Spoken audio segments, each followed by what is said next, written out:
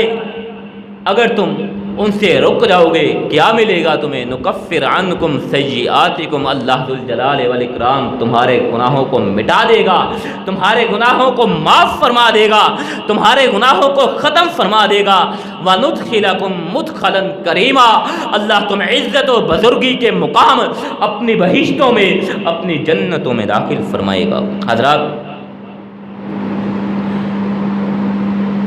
وہ کبیرہ گناہ کون سے ہیں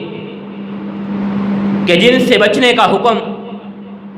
اللہ ذوالجلال والاکرام نے ہمیں دیا ہے کہ ان کبیرہ گناہوں سے بچو، تو اللہ ذوالجلال والاکرام تمہارے باقی گناہوں کو معاف فرما دے گا۔ اس پہ گفتگو سے پہلے آئیے صحیح بخاری و مسلم کی ایک روایت جس کے راوی حضرت طلحہ بن عبید اللہ رضی اللہ تعالی عنہ ہے، وہ سماعت فرمائیے۔ حضرات، یہ تو کبیرہ گناہوں کی بات ہے کہ جن سے بچنا ہے، لیکن اس سے پہلے کچھ فرائض بھی ہے کہ جن کی بجا آوری، جن کی ادائیگی ایک مومن پہ، ایک موحد پہ، ایک مسلمان پہ، ایک مسلم پہ، ایک اللہ کو تسلیم کرنے والے پہ، ایک اللہ کی ربوبیت پہ ایمان لانے والے پہ لازم اور واجب قرار دے رکھی ہے۔ اللہ ذوالجلال والاکرام نے وہ کون سی ہے؟ آئیے سماعت فرمائیے۔ حضرت طلحہ بن عبید اللہ رضی اللہ تعالی عنہ بیان فرماتے ہیں کہ رسول اللہ صلی اللہ علیہ وسلم کی مجلس میں ہم بیٹھے تھے، آقا کائنات علیہ الصلاۃ والسلام ہمارے درمیان جلوہ افروز تھے۔ ایسے میں ایک نجد کا آدمی آتا ہے، حالات اس کے ایسے ہیں کہ بعض اس کے پراگندہ ہیں، اور وہ آ کے آقا کائنات علیہ الصلاۃ والسلام کے پاس بیٹھ جاتا ہے۔ سرگوشی کے انداز میں آہستہ سے آقا کائنات علیہ الصلاۃ والسلام سے وہ پوچھتا ہے، کچھ گفتگو کرتا ہے۔ ہم اس کی آواز کی گنگناہٹ تو سن رہے تھے، لیکن بات سمجھ میں نہیں آ رہی تھی کہ وہ آقا کائنات علیہ الصلاۃ والسلام سے کیا بات کر رہا ہے، کیا بتلا رہا ہے یا کیا پوچھ رہا ہے۔ حتیٰ کہ ہم رسول اللہ صلی اللہ علیہ وسلم کے مزید قریب ہوئے تو ہمیں سمجھ میں آئی، ہماری سماعتوں سے اس کے یہ الفاظ ٹکرائے جو اللہ کے رسول علیہ الصلاۃ والسلام سے پوچھ رہا تھا کہ آقا کائنات علیہ الصلاۃ والسلام ذرا بتلائیے کہ اسلام کیا چیز ہے، اسلام کیا ہے، بل اسلام کیا ہے؟ تو رسول اللہ صلی اللہ علیہ وسلم نے اسے سمجھایا، اسے بتلایا کہ ایمان کے بعد اسلام یہ ہے کہ سب سے پہلے ایمان لانا، اللہ کی ربوبیت کو تسلیم کرنا، اللہ کی حاکمیت کو ماننا، اور دوسرے ایمان کے تقاضے پورے کرنا، جیسے اللہ کے انبیاء کو بھی ماننا، اللہ کے انبیاء کو بھی ماننا، اللہ کے ملائکہ پہ بھی ایمان رکھنا، روز جزا پہ بھی ایمان رکھنا، جنت و جہنم پہ بھی ایمان رکھنا، اور میری ختم نبوت پہ ایمان رکھنا، یہ ایمان ہے۔ رسول اللہ صلی اللہ علیہ وسلم نے ارشاد فرمایا، اس ایمان کے بعد دن اور رات میں اسلام یہ ہے کہ ایمان کے بعد دن اور رات میں تم پہ 5 نمازیں فرض ہیں، تمہیں 5 نمازیں ادا کرنا ہوں گی۔ اگر اسلام میں رہنا ہے، اسلام میں داخل ہونا ہے، اگر اپنے آپ کو مسلم کہلانا ہے، پھر تمہیں ایمان لانے کے بعد دن اور رات میں 5 نمازیں ادا کرنا ہوگی۔ وہ رسول مکرم علیہ الصلاۃ والسلام سے پوچھتا ہے، اللہ کے رسول علیہ الصلاۃ والسلام، کیا ان 5 نمازوں کے علاوہ بھی مجھ پہ کوئی نماز فرض ہے؟ کیا ان 5 نمازوں کے علاوہ بھی میں نے کوئی نماز ادا کرنی ہے؟ آقا کائنات علیہ الصلاۃ والسلام نے کمال کا جواب دیا۔ رسول مکرم علیہ الصلاۃ والسلام نے ارشاد فرمایا نہیں، صرف 5 نمازیں ادا کرنا، ہاں آگے تمہاری مرضی ہے کہ تم ان 5 نمازوں کے بعد، ان 5 نمازوں کے علاوہ نفلی نمازیں ادا کرتا رہے، نفلی نمازیں پڑھتا رہے، تہجد کی نماز پڑھتا رہے، اشراق کی نماز پڑھتا رہے، تحیۃ المسجد ادا کرتا رہے، تحیۃ الوضو ادا کرتا رہے، نفلی نمازیں پڑھتا رہے، جتنی مرضی، یہ تمہاری مرضی ہے، تم پہ کوئی کسی قسم کی روک نہیں ہے، تم پہ کوئی کسی قسم کی ٹوک نہیں ہے، لیکن یہ 5 نمازیں تم پہ فرض ہے۔ اس کے بعد رسول اللہ صلی اللہ علیہ وسلم نے ارشاد فرمایا، پہلی بات ایمان لانا، دوسری بات 5 نمازیں ادا کرنا، پھر رسول مکرم علیہ الصلاۃ والسلام نے ارشاد فرمایا تم پہ رمضان المبارک کے روزے فرض ہیں، تمہیں رمضان کے روزے رکھنا ہوں گے۔ اسلام کے متعلق پوچھنے والے سے رسول مکرم علیہ الصلاۃ والسلام مخاطب ہیں کہ تم پہ رمضان کے روزے فرض ہیں۔ وہ پوچھتا ہے اللہ کے رسول علیہ الصلاۃ والسلام، ان رمضان کے روزوں کے علاوہ بھی مجھ پہ کوئی روزے فرض ہیں؟ میں نے ان روزوں کے علاوہ بھی کوئی روزے رکھنے ہیں؟ آقا کائنات علیہ الصلاۃ والسلام نے ارشاد فرمایا نہیں، یہ کہ تو اپنی مرضی سے، اپنی خوشی سے، اپنی خواہش سے نفلی روزے رکھتا رہے۔ پھر آقا کائنات علیہ الصلاۃ والسلام نے ارشاد فرمایا تم پہ تمہارے مال پہ زکوٰۃ فرض ہے، تمہیں زکوٰۃ ادا کرنا ہوگی۔ زکوٰۃ کا ایک نصاب ہے، تمہارا مال جب اس نصاب پہ پہنچ جائے گا تم پہ زکوٰۃ دینا واجب ہوگی، زکوٰۃ ادا کرنا فرض ہوگی۔ وہ کہتا ہے، وہ پوچھتا ہے آقا کائنات علیہ الصلاۃ والسلام بتلائیے کیا زکوٰۃ کے علاوہ بھی، زکوٰۃ کے پیسوں کے علاوہ بھی کوئی مال خرچ کرنا ہے؟ زکوٰۃ کے علاوہ بھی کوئی مال اللہ کے راستے میں لوٹانا ہے؟ آقا کائنات علیہ الصلاۃ والسلام نے پھر ارشاد فرمایا نہیں، یہ کہ تو نفلی صدقہ و خیرات کرتا رہے، اپنی مرضی سے جتنا دل چاہتا ہے، اپنے ایمان سے جتنا تمہاری خواہش ہے، جتنا تم اللہ کے راستے میں اپنا مال لوٹانا چاہتے ہو لوٹا سکتے ہو، قربان کرنا چاہتے ہو قربان کر سکتے ہو، اللہ کے راستے میں دینا چاہتے ہو دے سکتے ہو، لیکن تم پہ کسی قسم کی مجبوری نہیں ہے، تم پہ فرض نہیں ہے، فرض تم پہ صرف اور صرف تمہارے مال کی زکوٰۃ ہے۔ یہ باتیں رسول مکرم علیہ الصلاۃ والسلام سے سماعت فرماتا ہے، اتنی مختصر سی یہ ملاقات اس کی، اور پھر اٹھ کھڑا ہوتا ہے اور چل دیتا ہے، لیکن جاتے جاتے وہ آقا کائنات علیہ الصلاۃ والسلام کو یہ کہہ جاتا ہے کہ اللہ کی قسم ہے، مجھے اللہ کی قسم ہے کہ میں ان چیزوں سے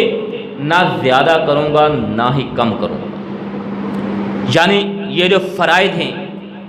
ان کی بجا آوری ہر حالت میں کی جائے گی، ان کی ادائیگی ہر حالت میں کی جائے گی۔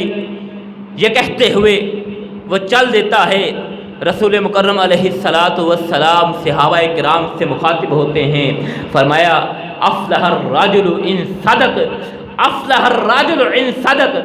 جس طرح یہ بندہ کہہ کے گیا ہے، جس طرح یہ کہہ رہا ہے، اگر اس نے ایسے ہی کیا تو یہ کامیاب ہو جائے گا، یہ فلاح پا جائے گا، یہ مراد پا جائے گا۔ یعنی 5 نمازیں،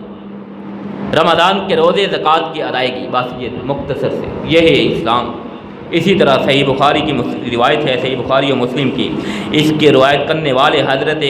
ابو ہریرہ رضی اللہ تعالی عنہ ہے۔ وہ کہتے ہیں کہ رسول مکرم علیہ الصلاۃ والسلام کے پاس ایک دیہاتی آدمی آتا ہے، دور دراز کا سفر کر کے وہ رسول مکرم علیہ الصلاۃ والسلام کی خدمت میں حاضر ہوتا ہے، اور اس کی کیفیت سے اسے دیکھ کے اندازہ لگایا جا سکتا تھا کہ یہ کوئی مقامی باشندہ نہیں ہے، یہ مدینے کا رہائشی نہیں ہے، بلکہ دور کہیں دور سے صحراؤں کا سفر طے کرتے ہوئے آقا کائنات علیہ الصلاۃ والسلام کے دربار میں پہنچا ہے۔ کہ اس کے چہرے پہ سفر کے اثرات بھی نمایاں تھے، اس کے وجود سے تھکاوٹ کے اثرات بھی نظر آ رہے تھے، اس کا لباس بھی پراگندہ ہوا جو تھا، اس کے بال بھی پراگندہ تھے، لباس بھی اس کا گرد آلود ہوا تھا، لیکن وہ رسول اللہ صلی اللہ علیہ وسلم کی خدمت میں آ کے کہتا ہے، اللہ کے رسول علیہ السلام، میں سادہ سا آدمی ہوں، میں دیہاتی آدمی ہوں، میں دور دراز کا سفر کر کے آپ کی خدمت میں آیا ہوں، میرے پاس اتنے وسائل نہیں ہے، نہ میرے پاس اتنا وقت ہے کہ میں آپ کے پاس رہ کے دین اسلام کو سیکھ سکوں، دین اسلام کو سمجھ سکوں، اس لیے مجھے مختصر سا کوئی ایسا عمل بتلا دیجئے، مجھے مختصر سا کوئی ایسا عمل بتلا دیجئے کہ جس کے کرنے کی بدولت اللہ ذوالجلال والاکرام مجھے اپنی جنتوں میں داخل فرما دے۔ رسول مکرم علیہ السلام نے ارشاد فرمایا، اللہ کی عبادت کرنا، اللہ کی بندگی کرنا، اللہ کے ساتھ کسی کو شریک نہ ٹھہرانا، اور اس کے علاوہ فرض نماز پڑھتے رہنا، جو زکوٰۃ تم پہ فرض ہو چکی ہے وہ ادا کرتے رہنا، رمضان المبارک تمہاری زندگی میں آئے اس کے روزے رکھ لینا، یہ مختصر سے امور تم کر لینا، اللہ ذوالجلال والاکرام تمہیں اپنی جنتوں کا وارث بنا دے گا۔ یعنی اللہ کی بندگی، اللہ کی عبادت کرنی ہے اور اللہ کے ساتھ کسی کو شریک نہیں ٹھہرانا، 5 نمازوں کی ادائیگی ہے، زکوٰۃ کی ادائیگی ہے، اور اس کے ساتھ ساتھ رمضان المبارک کے روزے ہیں، یہ مختصر سے اعمال اللہ کے رسول علیہ السلام نے ارشاد فرمائے اسے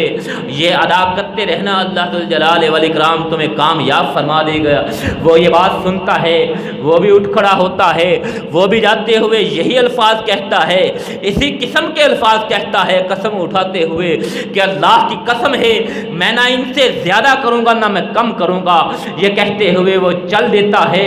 رسول مکرم علیہ السلام نے ارشاد فرمایا، صحابہ کرام رضوان اللہ علیہم اجمعین کو مخاطب فرمایا من سرہ این ینظر الی رجل من اہل الجنہ فلینظر الی ھذا، فرمایا من سرہ این ینظر الی رجل من اہل الجنہ، جو یہ چاہتا ہو تم میں سے، جو یہ چاہتا ہو کہ کسی جنتی انسان کو دیکھے، فلینظر الی ھذا، تو پھر اس جاتے ہوئے انسان کی طرف دیکھ لے، یہ جنتی انسان۔ حضرات، یہ 2 واقعات، یہ 2 احادیث، ان میں 2 لوگ آقا کائنات علیہ السلام کے دربار میں آتے ہیں، آپ کی خدمت میں حاضر ہوتے ہیں، اسلام کے متعلق پوچھتے ہیں کہ آج ہم نے یہ سمجھ رکھا ہے کہ اسلام پہ عمل کرنا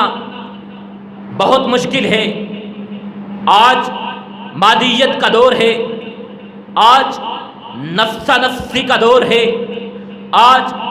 زندگی اتنی تیز تر ہو کے رہ چکی ہے کہ انسان کو اپنے آپ کے لیے بھی وقت نکالنے کی فرصت نہیں ہے، کسی اور کو انسان نے اپنا آپ کیا دینا، اپنا وقت کیا دینا ہے، کسی اور کے لیے انسان نے کچھ کیا کرنا ہے، انسان کو اپنے لیے بھی فرصت نہیں ہے، اپنے وجود کو آرام دینے کی بھی، اتنی نفسا نفسی کا عالم ہے، اتنی مادیت کا عالم ہے، اتنی زندگی تیز سے تیز تر ہو چکی ہے، اس عالم میں دین اسلام کے مطابق زندگی بسر کرنا نہایت ہی مشکل ہے، دین اسلام پہ چلنا نہایت ہی دشوار ہے، دین اسلام پہ چلنے کی ذمہ داری صرف مخصوص لوگوں کی ہے، دین اسلام کے مطابق صرف علماء ہی چل سکتے ہیں، دین اسلام کے مطابق صرف دین کے طلباء ہی چل سکتے ہیں،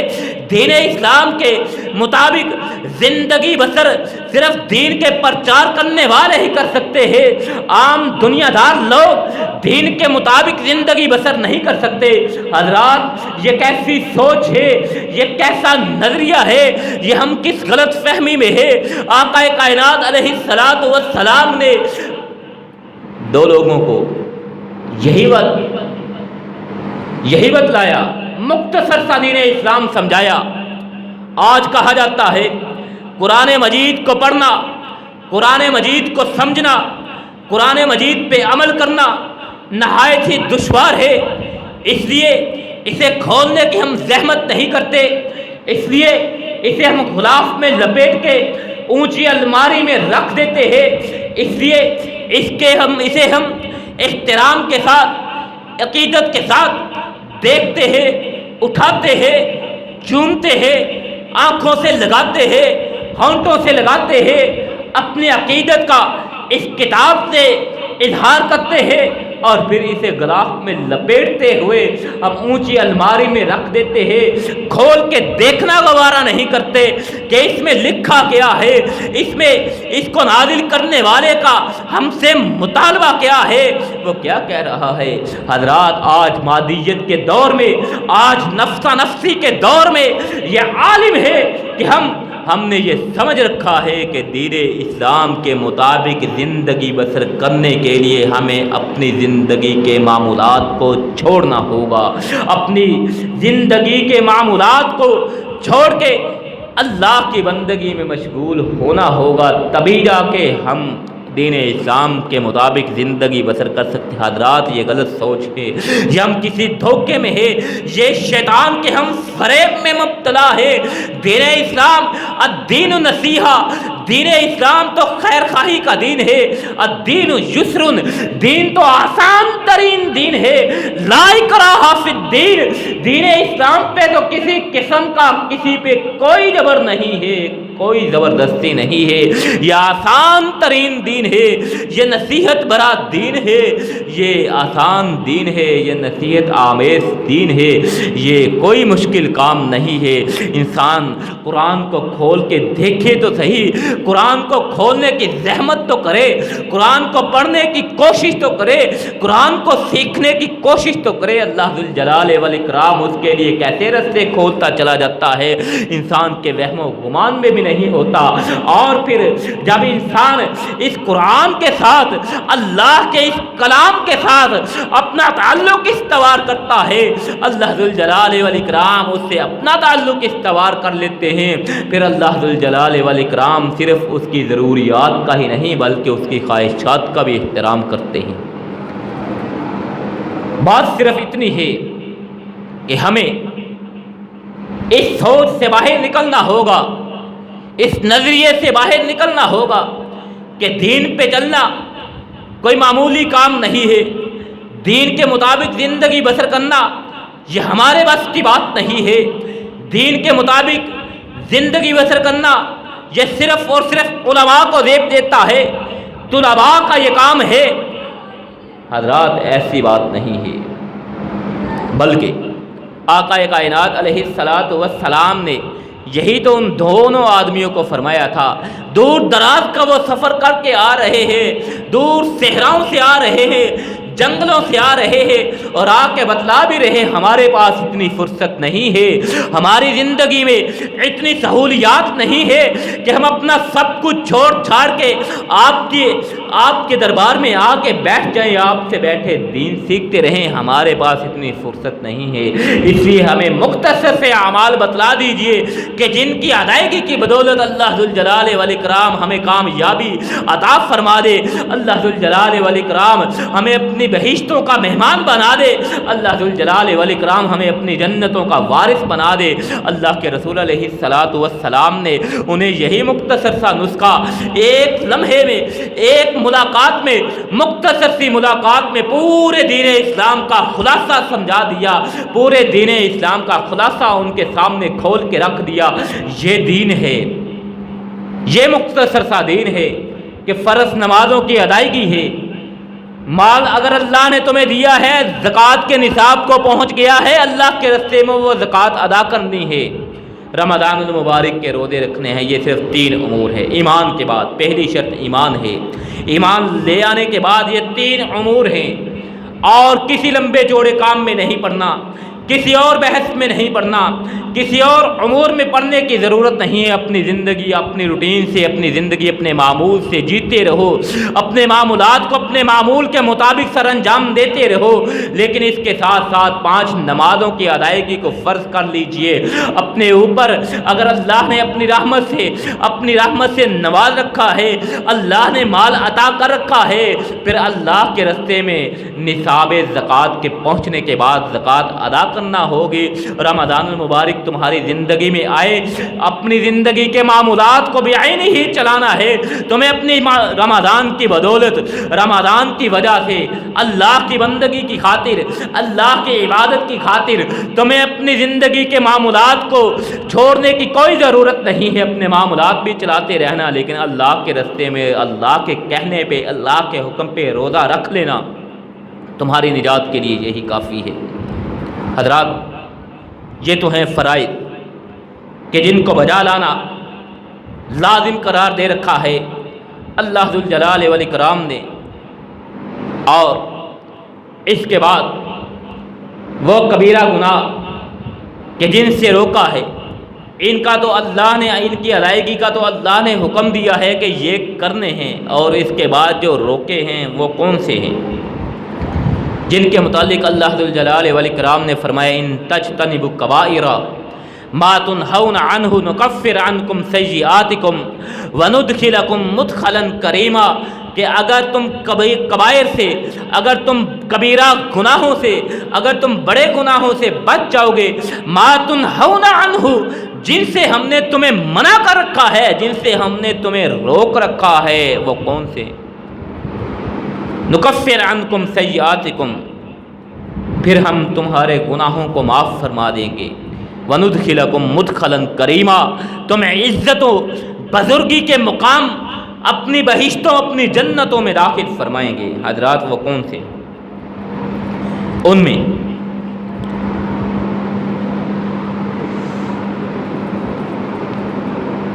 رسول اللہ صلی اللہ علیہ وسلم نے ارشاد فرمایا الصلوات خمس، الصلوات خمس والجمعۃ الی الجمعہ ورمضان الی رمضان مکفرات ما بینہن اذا اجتنبت الکبائر، کہ اللہ ذوالجلال والاکرام کا فرمان ان تجتنبوا کبائر ما تنہون عنہ نکفر عنکم سیئاتکم وندخلکم مدخلا کریما۔ اسی کے پیش نظر آقا کائنات علیہ الصلاۃ والسلام ارشاد فرما رہے الصلوات خمس والجمعۃ الی الجمعہ، 5 نمازیں ایک جمعہ سے لے کر دوسرے جمعہ تک ادا کرنا، ورمضان الی رمضان، ایک رمضان سے لے کر دوسرے رمضان تک ادا کرنا، مکفرات ما بینہن،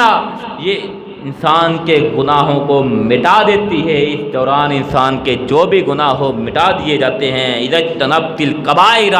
شرط یہ ہے کہ انسان کبیرہ گناہوں سے اجتناب کرے، کبیرہ گناہوں سے بچے، بڑے گناہوں سے بچے۔ حضرات، وہ بڑے گناہ کون سے ہیں؟ کبیرہ گناہ کون سے ہیں؟ سب سے پہلے تو ہمیں یہ دیکھنا چاہیے کہ کبیرہ گناہ کہا کسے جاتا ہے، بڑا گناہ کون سا ہے۔ حضرات، اس کی مختصر سی اور سادہ سی تعریف یہی ہے کہ وہ گناہ، وہ بڑا گناہ کہ جس پہ اللہ کی قائم کردہ حد نافذ ہوتی ہو، اور جس کے کرنے کی بدولت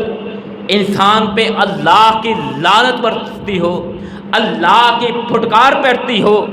اسے کبیرہ گناہ کہا جاتا ہے، جس سے اللہ ذوالجلال والاکرام نے منع کر رکھا ہے، یعنی جس پہ اللہ کی حد نافذ ہوتی ہے۔ حدود اللہ کو توڑنا، اللہ کی حدود کو پامال کرنا، دین اسلام کی حدود و قیود سے باہر نکلنا، یہ کبیرہ گناہ جس پہ حد نافذ ہوتی ہے۔ اور ان میں سے نبی کریم علیہ الصلاۃ والسلام نے ارشاد فرمایا اجتنبوا سبع الموبقات، کہ لوگوں 7 ہلاک کر دینے والی بیماریوں سے بچ جاؤ، 7 ہلاک کر دینے والے گناہوں سے بچ جاؤ، یعنی کہ 7 گناہ، اور بھی بہت سے گناہ ہیں، لیکن ان میں یہ کبیرہ ترین گناہ ہیں، یہ بڑے گناہ ہیں، یہ عظیم ترین گناہ ہیں جو انسان کو تباہ و برباد کر کے رکھ چھوڑتے ہیں، جو انسان کو تباہ و برباد کر دیتے ہیں، جو انسان کو دنیا میں بھی ذلیل کرا کے رکھ دیتے ہیں، آخرت کا دردناک عذاب بھی انسان کا مقدر بن جاتا ہے ان گناہوں کی بدولت۔ ان میں کون سے گناہ ہیں؟ ان میں سب سے پہلی مختصر کرتے ہیں، باقی آئندہ جمعۃ المبارک میں گفتگو کریں گے۔ صرف پہلی بات، الاشراک باللہ، اللہ کے ساتھ شرک کرنا، یہ کبیرہ گناہ ہے۔ اللہ کے ساتھ شرک کرنا یہ کبیرہ ترین گناہ ہے کہ خالق کائنات ذوالجلال والاکرام نے ارشاد فرمایا، الذین آمنوا ولم یلبسوا ایمانہم بظلم اولئک لہم الامن وہم مہتدون۔ فرمایا الذین آمنوا، وہ لوگ جو ایمان لائے، ولم یلبسوا ایمانہم بظلم، اور اپنے ایمان میں ظلم کی آمیزش نہ کی، اپنے ایمان کے ساتھ ظلم کو نہ ملایا، اولئک لہم الامن، انہی کے لیے امن و سلامتی ہے، اولئک لہم الامن وہم مہتدون، اور وہی ہدایت یافتہ ہیں، وہی کامیاب لوگ ہوں گے۔ ایمان لانا ہے، ایمان کے ساتھ ظلم نہیں کرنا۔ حضرات، جب یہ آیت نازل ہوتی ہے، صحابہ کرام رضوان اللہ علیہم اجمعین یہ سنتے ہیں اور چونک اٹھتے ہیں، تڑپ اٹھتے ہیں، آقا کائنات علیہ السلام سے پوچھتے ہیں، سرور کائنات علیہ السلام، آپ تو معصوم عن الخطا ہیں، آپ کو تو اللہ نے گناہوں سے پاک پیدا فرمایا ہے، ہم تو گناہگار سے بندے ہیں، ظلم و زیادتی تو کسی نہ کسی پہ ہو ہی جاتی ہے، آخر زندگی ہوئی تو پھر ہمارا کیا بنے گا؟ اللہ کے رسول علیہ السلام نے ارشاد فرمایا، تم نے اللہ کے اس نیک بندے کا پیغام، تم نے اللہ کے اس نیک بندے کا فرمان نہیں سنا کہ جس نے کہا تھا، یا بنیا لا تشرک باللہ ان الشرک لظلم عظیم۔ مرتے وقت جس نے اپنے بیٹے کو نصیحت کرتے ہوئے کہا تھا، یا بنیا لا تشرک باللہ، بیٹا زندگی میں کبھی اللہ کے ساتھ شرک نہ کرنا، اللہ کے ساتھ کسی کو شریک نہ ٹھہرانا، اللہ کے ساتھ کسی قسم کا کوئی شرک نہ کرنا، کہ ان الشرک لظلم عظیم، بلا شبہ شرک عظیم ترین گناہ ہے، شرک ظلم عظیم ہے، کبیرہ ترین گناہ ہے۔ اسے ظلم عظیم کہا گیا ہے شرک کو، اسے کبیرہ ترین گناہ کہا گیا ہے شرک کو۔ شرک ہے کیا؟ سوال یہ ہے، اللہ نے اس کا انجام اتنا رکھا ہے، اللہ شرک کو برداشت نہیں کر سکتا، اللہ کو شرک گوارا نہیں ہے۔ آخر شرک ہے کیا؟ کسے کہا جاتا ہے؟ شرک کس بلا کا نام ہے؟ حضرات، جو کام عبادت اور بندگی سے، جو کام عبادت اور بندگی سے خاص خدا تعالی کا حق ہو، ان میں کسی اور کو حصہ دار ٹھہرانا، جو امور بندگی اور عبادت میں صرف اور صرف اللہ ذوالجلال والاکرام کا حق ہو، ان میں کسی اور کو حصہ دار ٹھہرانا، یہی شرک ہے۔ مثلا نماز ہم پڑھتے ہیں اللہ کے لیے، زکوٰۃ ادا کرتے ہیں اللہ کے لیے، روزے رکھتے ہیں اللہ کے لیے، قرآن کی تلاوت کرتے ہیں اللہ کے لیے، صدقات و خیرات کرتے ہیں اللہ کی خوشنودی کے حصول کے لیے۔ اگر یہی امور، یہی نماز، یہی روزہ، یہی صدقات و خیرات، یہی زکوٰۃ، یہی نیکی کے کام ہم اللہ کو چھوڑ کے کسی اور کے لیے کریں گے، یہی شرک ہوگا۔ یعنی جو کام خاص اللہ کی ذات کو زیب دیتے ہیں، جو کام خاص اللہ کے لیے ہیں، ان میں اللہ کے ساتھ کسی اور کو شریک کرنا، مثلا ہم نماز، ہم روزہ، ہم سجدہ، ہم رکوع، ہم قیام کسی شجر کے لیے کریں، کسی حجر کے لیے کریں، کسی کے لیے بھی کریں، اللہ کو چھوڑ کے یا اللہ کے علاوہ یا اللہ کے ساتھ ساتھ اس کے لیے بھی کریں، یہی شرک ہوگا۔ اور ہمارے ہاں شرک کرنے والوں کی کئی ایک قسم ہیں. ان میں کچھ لوگ تو وہ ہیں کہ جن کا نظریہ یہ ہے اولیاء اللہ زندہ ہوں یا مردہ ہوں، وہ سنتے بھی ہیں، وہ عطا بھی کرتے ہیں. حضرات، یہ سننا، ہر موقع پہ ہر لمحے پہ سننا اور ہر موقع پہ ہر لمحے پہ عطا کرنا، یہ صرف اور صرف باری تعالیٰ کا وصف ہے، اللہ ذوالجلال والاکرام کا وصف ہے. اللہ کے علاوہ کسی اور میں اتنی سکت نہیں ہے، کسی اور میں اتنی قوت اور طاقت نہیں ہے، کسی اور میں اتنی عطاءت نہیں ہے کہ وہ کسی کو کچھ عطا کر سکے، کسی کو کچھ دے سکے. یعنی اللہ ذوالجلال والاکرام نے ارشاد فرمایا وَرَبُّكَ يَخْلُقُ مَا يَشَاءُ وَيَخْتَارُ، کہ تمہارا رب جو چاہے پیدا کر سکتا ہے،